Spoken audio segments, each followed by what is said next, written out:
عن هذه الفرقة؟ الوهابية منسوبة إلى محمد بن عبد الوهاب، ومحمد بن عبد الوهاب مصلح ديني ظهر في الجزيرة العربية، وندد بالمنكرات والبدع التي لا تتفق مع الدين، واهتم اهتماما كبيرا بما يؤكد توحيد الله سبحانه وتعالى. كان هناك بعض الناس مثلا يتوسلون ببعض الأولياء ويتبركون بهم ويقدسونهم تقديسا كبيرا لدرجة توحي بأن هؤلاء الأشخاص كأنهم أنبياء أو كأنهم ذات الله سبحانه وتعالى. التغالي في الحب قد يؤدي إلى الكفر، ولذلك عندما رأى النبي صلى الله عليه وسلم الصحابة يحبونه حبا شديدا جدا جدا جدا، هذا شيء واجب علينا أن نحب الرسول ونحب الله سبحانه وتعالى، لكن التغالي في الحب أمر مرفوض.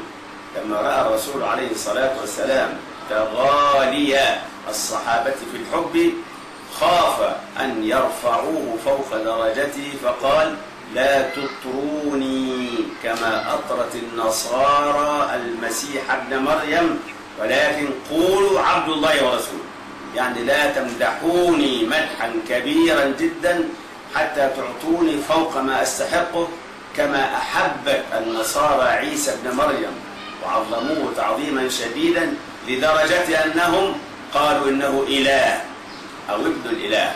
فالمبالغة في الحب الشديد منكرة ومرفوضة رفضا تاما. فمحمد بن عبد الوهاب اهتم في إصلاحاته بهذا الموضوع، وهو توحيد أو تجريد التوحيد لله سبحانه وتعالى، واعتقاد أنه الفاعل لكل شيء، وهو المغني وهو المحيي وهو المميت، ولكن الذين يتبرك بهم الناس لدرجة قد تجعل الواحد منهم يقول: هذا الشيخ الكبير يشفي المرضى، هذا الشيخ الكبير بيده الرزق، بيده كل شيء. التغالي في نسبة هذه الأشياء إلى الناس، هذا التغالي قد يؤدي إلى الكفر، لأن الله هو المتفرد الذي بيده كل شيء.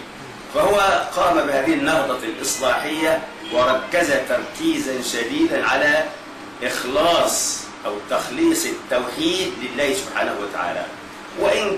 وإن كان بعض التلاميذ وبعض من أخذوا مذهبه تغالوا أيضا في هذا التوحيد، تغالوا كثيرا، فمنعوا بعض الأشياء التي يشم منها ولو برائحة بسيطة، يشم منها أن هناك شريكا لله.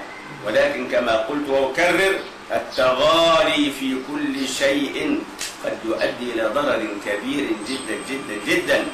لابد أن نكون معتدلين، أن نكون عاقلين قبل أن نعطي الحكم لشيء، نتدبر ونفهم فهما جيدا، لأن المسارعة في الحكم على أي إنسان يحب إنسانا آخر من الأولياء مثلا، المسارعة في إطلاق اسم الكفر عليه، هذا شيء ضار جدا. وأنتم تعلمون الحديث الذي يقول: إذا قال اللهم صل على سيدنا محمد وعلى آله وصحبه وسلم، من قال لأخيه يا كافر فقد باء بها أحدهما، إن كان كما قال وإلا رجعت عليه. فالمهم أن بعض باعي هذا الشيخ العظيم غالوا في هذا الموضوع وأنكروا أشياء لدرجة أنهم حكموا على بعض الناس بأنهم كفار.